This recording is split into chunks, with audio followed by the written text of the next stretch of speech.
Hello दोस्तों, क्या आपने हाल ही में स्पेशल इंटेंसिव रिवीजन यानी एसआईआर के बारे में सुना है?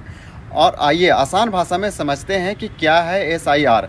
स्पेशल इंसेंटिव रिवीजन भारत के चुनाव आयोग यानी इलेक्शन कमीशन ऑफ इंडिया के द्वारा चलाए जाने वाला एक अभियान है। इसका मकसद है कि मतदाता सूची को जांच करना है ताकि जो अवैध रूप से इसमें वोटर लिस्ट में जिनका नाम है उनको हटाना है। लेकिन ये चर्चा में क्यों है?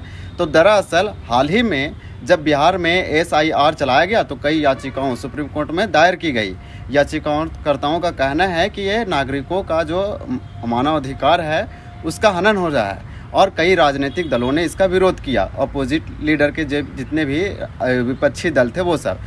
फिलहाल यह मामला जो है सुप्रीम कोर्ट में है और एसआईआर की प्रक्रिया अभी भी जारी है। लेकिन हाल ही में चुनाव आयोग ने ये कई अन्य राज्यों और केंद्र शासित प्रदेशों में इसे शुरू करने की घोषणा की है। अभी हाल ही में 3 केंद्र शासित प्रदेश यानी यूटी यूनियन टेरिटरी में और 9 राज्यों में इसको कराए जाने के लिए घोषणा किया गया है। और आप जान सकते हैं कि 2026 में जिन राज्यों में चुनाव होगा वहाँ पे यानी कि स्पेशल इंटेंसिव रिवीजन कराया जाएगा। इसे हम लोग बोलते हैं गहन पुनरीक्षण। यानी कि मतदाता जो वोटर लिस्ट है उसका मकसद है कि बारीकियों से एकदम अच्छे तरीके से जांचना ताकि उसमें किसी भी अवैध जो इलीगल रूप से माइग्रेंट है और उसका नाम दर्ज है, एक ही व्यक्ति का 2 से 3 बार नाम दर्ज है, 2-3 वोटर लिस्ट है और कोई एक राज्य से दूसरे जगह चला गया तो उसको वोटर लिस्ट से हटाना है।